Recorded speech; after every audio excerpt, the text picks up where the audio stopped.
नमस्कार, छत्तीसगढ़ एक्सप्रेस देख रहे हैं आप और मैं हूं तिशा। बुलेटिन की शुरुआत करेंगे बड़ी खबर के साथ। बता दें, छत्तीसगढ़ में कुल 71.9% मतदान हुआ है।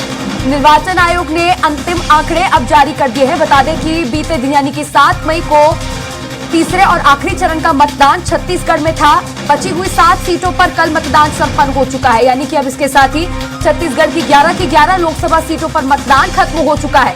बिलासपुर सीट पर 64.77% मतदान हुआ। दुर्ग सीट पर 73.68% मतदान हुआ। जांजगीर चांपा सीट पर 67.56% मतदान रिकॉर्ड हुआ।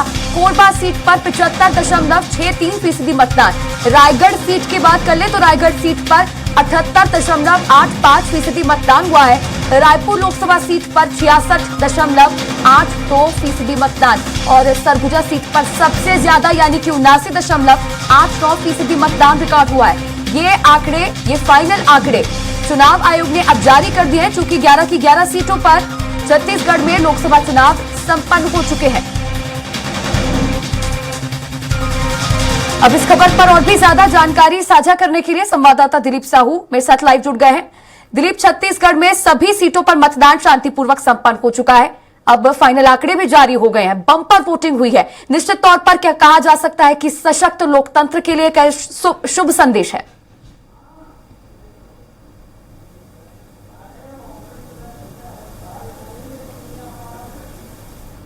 मुख्य रूप से जो परिणाम, जो आंकड़े जारी हुए हैं उसमें यह है कि अब जो बढ़कर जो मतदान का प्रतिशत है, क्योंकि कल तक जो स्थिति थी 66 कुछ प्रतिशत, लेकिन अब 71.98% मतदान हुआ है। तो कुल मिलाकर अंतिम जो आंकड़े हैं वो जारी कर दिया है निर्वाचन आयोग ने। और इसमें मुख्य रूप से हम देखें कि छत्तीसगढ़ के परिप्रेक्ष्य में तो जो ग्रामीण इलाके हैं वहां ज्यादा रुझान देखने को मिला है। वहां जो के मतदाताओं ने ज्यादा समय देकर लंबी लंबी कतारें लगकर मतदान किए हैं, जिसका परिणाम यह है कि जैसे सरगुजा, रायगढ़ जैसे क्षेत्रों में मतदान का जो प्रतिशत है वो अधिक है।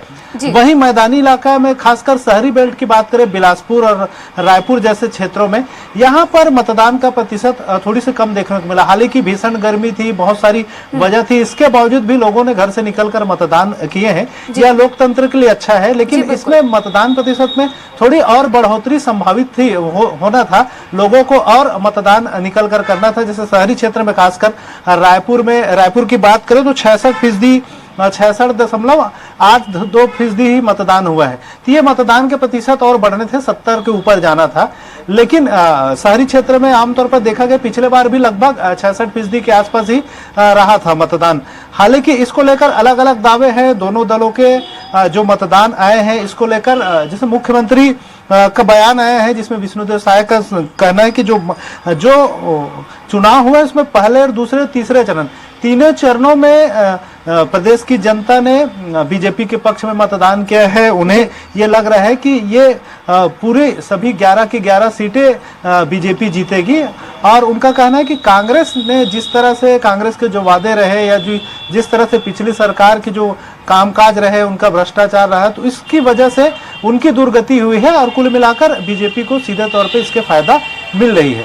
वहीं भूपेश बघेल जो पूर्व सीएम है, उनका भी बयान आया है। उनका साफ तौर पर कहना है, क्योंकि भाजपा पहले 400 पार के नारे लेके चल रही थी, अभी उस पर बात नहीं करते, संविधान बदलने की बात करते थे, अभी बहुत सारी बातें हो रही है, अब मोदी जी के चेहरे में भी वो चमक नहीं रही है। तो कुल मिलाकर बीजेपी के हाथों से सत्ता खिसक रही है और छत्तीसगढ़ की 11 सीटों में से अधिकांश सीट कांग्रेस जीत रही, इस तरह के उनके दावे हैं। हालांकि जो डिप्टी सीएम है, बीजेपी के वरिष्ठ नेता है विजय शर्मा, उनका कहना है कि जो दावे बीजेपी कर रही थी 400 पार, उसमें पूरे होंगे। अभी तक जो 3 चरणों के मतदान हुए हैं उसमें भी अधिकतम सीटें बीजेपी जीतेंगी और बाकी जो चरणों में भी बीजेपी को सफलता मिलेगी। तो बीजेपी 370 के पार के साथ ही साथ एनडीए के जो गठबंधन है वो मिलाकर 400 पार के आंकड़ों को पार कर लेंगे। इस तरह की बात इनके तरफ से की जा रही थी। हालांकि जो कांग्रेस के संचार प्रमुख है सुशील आनंद शुक्ला, उनका साफ तौर पर कहना है कि बीजेपी के जो दावे हैं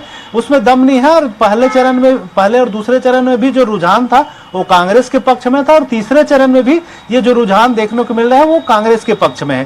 तो इस तरह से उनका दावा है। हालांकि सबके अपने अपने दावे हैं, ये रिजल्ट के बाद ही स्पष्ट हो पाएगी कि किसके दावे में कितने दम है। लेकिन जिस तरह से जो चुनाव के जो आंकड़े हैं वो अंतिम आंकड़े जो आना था वो जारी हो चुका है। जी थीसा जी बिल्कुल दिलीप, जिस तरह से आपने कहा कि दोनों ही पार्टियों के अपने अपने दावे हैं, बिल्कुल हैं, लेकिन इसके साथ ही यदि जो चुनावी मुद्दे होते हैं, स्थानीय मुद्दे होते हैं प्रदेश में, उनका भी एक इंपॉर्टेंट रोल होता है, मतदान प्रतिशत को वो भी प्रभावित करते हैं। क्योंकि पिछले कुछ लोकसभा चुनावों की बात कर ले तो कई मुद्दे थे, जैसे भ्रष्टाचार का मुद्दा बहुत ज्यादा भुनाया गया। जब प्रधानमंत्री नरेंद्र मोदी पहली बार प्रधानमंत्री बने तो राफेल का मुद्दा बहुत ज्यादा भुनाया गया। लेकिन इस बार कोई चुनावी मुद्दा ज्यादा गर्माता हुआ नजर नहीं आया, केवल पूरा इलेक्शन कैंपेन मोदी के चेहरे पर ही नजर आया। तो क्या लगता है छत्तीसगढ़ में मोदी का चेहरा कितना कारगर साबित हुआ? जी बिल्कुल तीसा, अभी बीजेपी ने जिस तरह से कैंपेनिंग की उसमें हम उनके तमाम होर्डिंग्स देखे या पेपर में एड्स देखे, उन्होंने प्रत्याशी को टारगेट नहीं किया, प्रत्याशी को सामने रखकर चुनाव नहीं लड़ा। एक तरह से पूरे देश में मोदी के चेहरे पर ही चुनाव लड़ा गया है। मोदी सरकार फिर से आएगी, इस तरह के उनके जो गारंटियां रही हैं, मोदी की गारंटी का मतलब पूरा होने की गारंटी, इस तरह के नारे के साथ चुनाव लड़ा है। और तमाम सभाएं जो हुई है मोदी जी की, छत्तीसगढ़ में 4 सभाएं हुई है, जिसमें से सभी सभाओं में एक ही बात कही गई है लगभग कि ये तो ये ट्रेलर है, मोदी की जितनी गारंटियां हैं, जितने वादे हैं वो पूरे किए जाएंगे। और क्योंकि छत्तीसगढ़ की बात करें, छत्तीसगढ़ में हाल ही में जब सरकार में सत्ता में परिवर्तन हुए हैं 3 महीने पहले ही, जब 5 साल की सरकार थी कांग्रेस की, भूपेश सरकार, उसको बदलकर अब जो बदलाव हुआ है, विष्णुदेव साय की सरकार आई है, इन्होंने मोदी गारंटी के नाम पर जितने वादे किए थे उसमें से अधिकांश बड़े वादों को पूरे कर दिए हैं। चाहे 21 क्विंटल प्रति एकड़ धान खरीदी का मामला हो या धान का जो समर्थन मूल्य 3100 रुपया देने की बात कही गई है उसको दिया गया है, किसानों से बम्पर धान खरीदी की गई है। इसी तरह महतारी वंदन योजना के तहत सभी महिलाओं को, खास करके गरीब परिवार की महिलाओं को 1000 रुपया महीना यानी सालाना 12,000 रुपया देने की बात कही गई थी, वो देना शुरू कर दिया गया है। अब तक 3 किस्तें मिल चुकी है महिलाओं को। तो कहीं ना कहीं जो मोदी गारंटी के नाम पर जितने वादे बीजेपी ने किए थे उनमें से अधिकांश बड़े वादों को पूरा किया है। इनके दम पर वे सामने आ रहे हैं। बीजेपी ने अपनी पूरी कैंपेनिंग रखी कि मोदी सरकार की जो गारंटी है वो गारंटी पूरी होती है, इस तरह के दावे के साथ मैदान में उतरी। वहीं कांग्रेस लगातार ये बातें मुख्य रूप से कांग्रेस की जो घोषणा पत्र है, न्याय पत्र के नाम से जिसे प्रस्तुत किया गया, जिसमें 5 प्रमुख गारंटियों की बात कही गई है, जिसमें न्याय का नाम दिया गया है, चाहे रोजगार को लेकर हो, किसानों की एमएसपी देने की, एमएसपी की गारंटी की बात हो, या महिलाओं के लिए जो गरीब परिवार की एक महिला है उनको 1 लाख रुपया सालाना देने की बात हो, ये इस तरह की तमाम जो और जाति जनगणना की बात हो, तो तमाम तरह की जो कांग्रेस ने अपने जो घोषणा पत्र है उन्हीं को आधार मानकर और महंगाई और रोजगार को एक बड़ा मुद्दा बनाकर पूरी कैंपेनिंग की है। हालांकि जब कैंपेनिंग के स्तर देखे हमने लगातार बढ़ता गया तो बातें दूसरी होती गई। खास करके बीजेपी ने कांग्रेस के जो घोषणा पत्र है उसी को मुद्दा बनाया कि ये 1 लाख रुपया कहां से देंगे महिलाओं को, इतना तो देश का बजट ही नहीं है, इस तरह के उसमें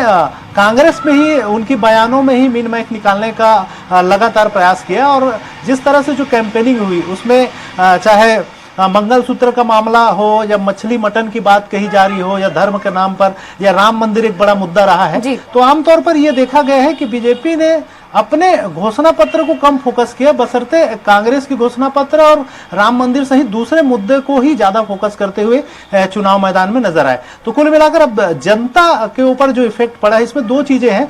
स्थानीय स्तर पर जनता तो विष्णुदेव साय सरकार की जो नीतियां है या इनकी जो वादे पूरे हुए हैं वो उन पर असर कर जाएगी। खास करके महिलाओं को महतारी वंदन योजना के तहत जो 1000 रुपया मासिक दिया जा रहा है प्रति महीने, क्योंकि लगभग प्रदेश की 70 लाख महिलाओं को ये राशि मिल रही है, तो कहीं ना कहीं इसका इफेक्ट महिलाओं पर पड़ेगा। हालांकि कांग्रेस ने 1 लाख रुपए देने की बात की, लेकिन इस 1 लाख के वादे को लगातार बीजेपी के द्वारा हर मंच पर झुटलाया गया कि सरकार की इतनी बजट ही नहीं है तो कहां से दे पाएगा। इस तरह से जो कैंपेन चलाया जिससे कहीं ना कहीं महिलाओं का विश्वास कांग्रेस उतनी नहीं जीत पाई। हालांकि कांग्रेस की ओर से महालक्ष्मी योजना के नाम से 1 लाख सालाना वाला फॉर्म भी भराए गए बहुत सारे लोकसभा क्षेत्रों में फॉर्म, क्योंकि बीजेपी ने विधानसभा चुनाव के दरमियान महतारी वंदन योजना के फॉर्म भराए थे महिलाओं से, इसलिए कांग्रेस ने भी इस योजना का फॉर्म हर लोकसभा क्षेत्रों में भराए हैं। लेकिन इसका कितना असर पड़ेगा, कितना असर रहा है, ये तो आने वाले समय में रिजल्ट के बाद ही स्पष्ट हो पाएगा। लेकिन फिर भी कांग्रेस को ये उम्मीद है, क्योंकि लगातार छत्तीसगढ़ की बात करें, चाहे छत्तीसगढ़ राज्य बनने के बाद जितने भी चुनाव हुए हैं बिल्कुल उसमें कहा जा सकता है कि दोनों की पार्टियों के अपने दावे सीटें अधिक रही और दोनों ही पार्टियों ने एड़ी चोटी का जोर लगाया है इलेक्शन कैंपेनिंग में। अब इंतजार है तो मतगणना का और देखना होगा कि रिजल्ट किस पार्टी के पक्ष में होते हैं। शुक्रिया जुड़ने के लिए और तमाम जानकारी साझा करने के लिए।